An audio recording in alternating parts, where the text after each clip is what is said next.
Alright, what's going on, guys? Trev back again, here to bring you another video. This one's going to be doing my review for the first half, part 1 of Stranger Things 4.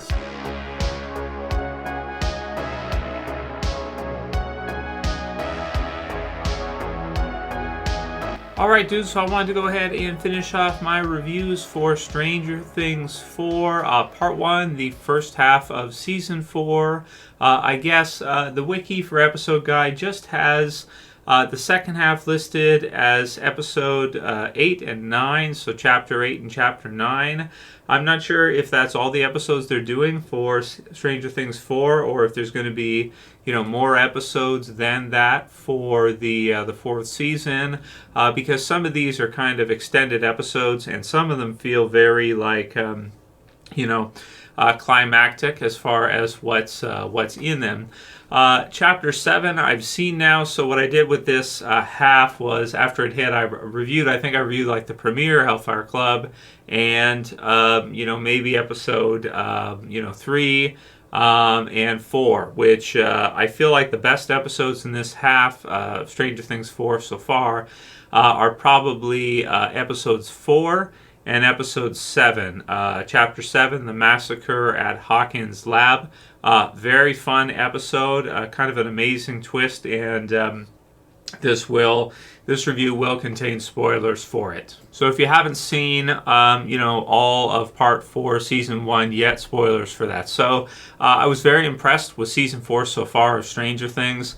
I really feel like depending on how Volume 2 goes, or how the second part to this goes, if it's just a few episodes or if it's more than that, on July 1st we're going to get to see that.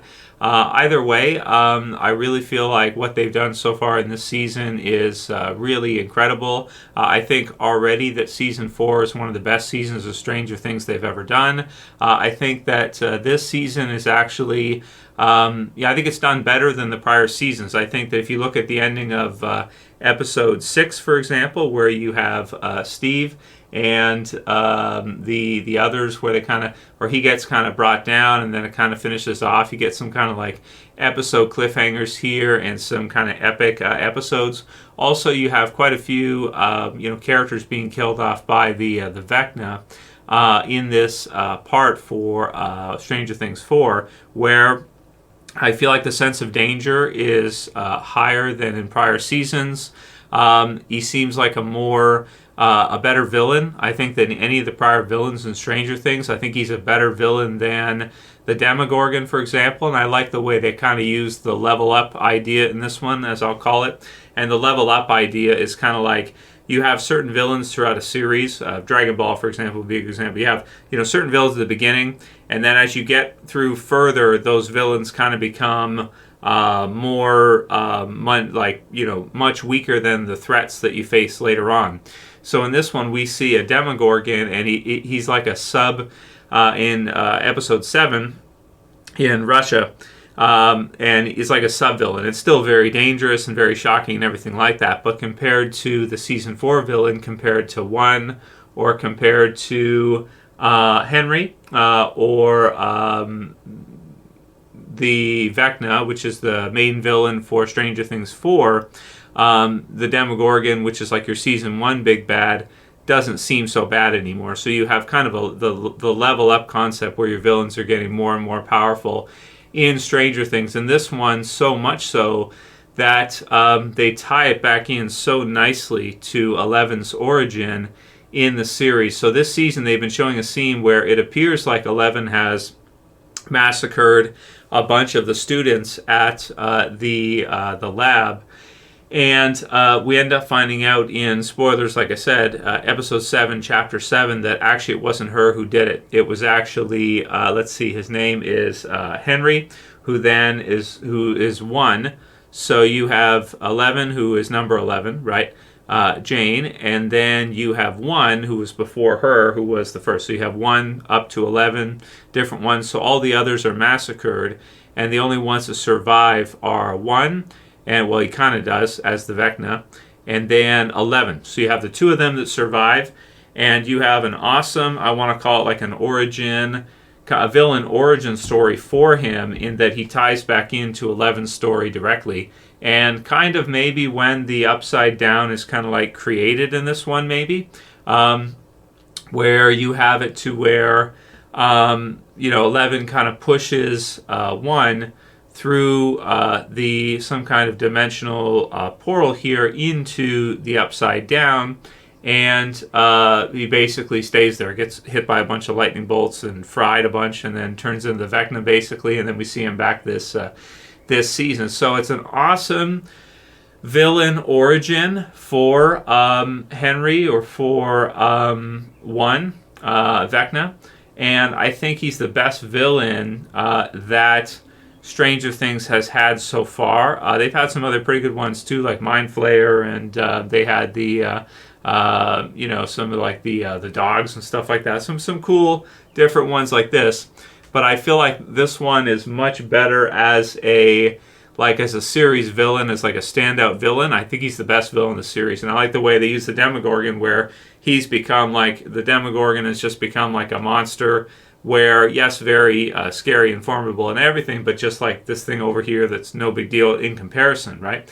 And you kind of see each episode, like Patrick and some of the others that are kind of killed off from the Vecna, Chrissy and some of the other ones that are named here, right? Really, really awesome stuff. So, and Eddie kind of thrown in there as well too. So I'm highly looking forward to Volume 2, to getting to see in July 1st, the rest of what they have. If it's just 2 episodes, fine. If it's more, that'd be great. You can leave a comment below if you know if it's just 2 or if there's more than an 8 and 9.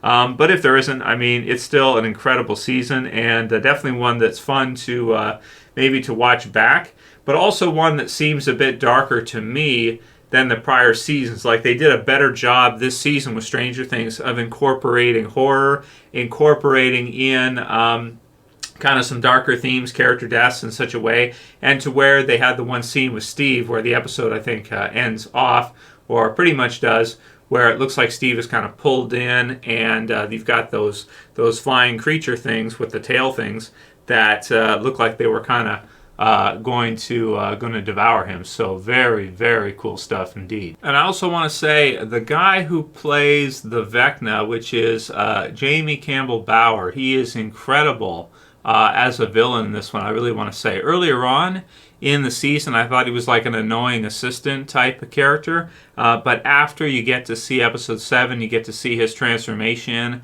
and just the way they set this up as like a classic comic book villain.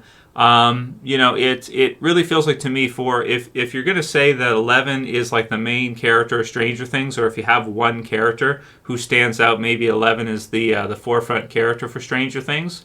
If you're going to say that that's the case, I think that his portrayal as the Vecna, based on their backstory that they show in this season, they managed to make the Vecna her top antagonist, so her top villain to go against her, surpassing the Demogorgon, surpassing any of the prior villains in the series. They did such an incredible job with Vecna, and using the backstory of 11 with it, tying it back into her origin, that you almost get a sense of, if she is your lead, who's the lead strong female? I was going to say Batman to Joker, but if Spider-Man to Green Goblin, lots of different villains. But if you go to the origin, you see like, okay, who is the first standout villain for 11 in Stranger Things? This is usually you would go with the one you see at the beginning of the series, which would be the Demogorgon, right? But in this one, they did this season so well with kind of the prequel stuff and kind of the twists and everything like that. They almost tied back in the Vecna as one, to where in the chronological order, he is more of an origin villain for 11 than even the Demogorgon was. So I love it. Amazing stuff. Stranger Things 4, incredible again. They're sticking to Season 5 as supposedly being the last season for Stranger Things. I think that is such a shame, because I think that Stranger Things is so well done. It's so incredible that they should do more seasons of it, and they should really consider seeing if there's some way they can kind of do that. Not saying that later seasons would be as good as this season is, probably not, because you tend to kind of run out of ideas after a certain amount of time, and it's hard to keep to keep it going with this kind of intensity and this kind of quality. But I just think that they should probably do it longer than just 5 seasons. But if that's it, then that's it. Some of the other characters this season, I like what they're doing with Steve and Nancy, where they're kind of bringing back in possible love triangle here between Nancy, Steve, and Jonathan, right, is his name. Although he hasn't really had too much time this season, really. If you look at him, he's been pushed into the background, and Steve quickly becoming one of my favorite characters of the series. Eddie as well too, very fun. And then, like I said, 11 and maybe Mike and some of the others. Will also not getting a whole lot of time this season either. A little bit more at the beginning, but not so much now. Mike as well too, not so much now, but I'm sure we'll see them more in the last part or volume 2 of this season. So in terms of score for the first half of the season, I'm going to give it a 9.6. Awesome stuff for Stranger Things, close to perfect. There's just a couple episodes here and there that I felt like weren't amazing, like Nina Project and stuff was okay. The stuff in Russia, actually, with Hopper and stuff, I'm like, it's fun and everything, but it feels a little disjointed. It doesn't feel as exciting as the stuff that's happening with the others.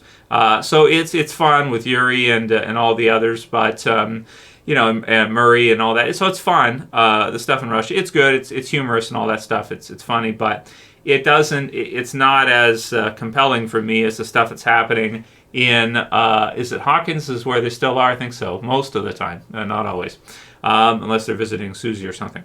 That's going to be it for this review, guys. Leave your comments below. Let me know what you think. If you liked it, please thumb it up below. Share, you can favorite, and subscribe at the bottom if you're new. That's it for this one. See you guys again soon for another video. It's Trev saying peace. Later, guys. See you soon.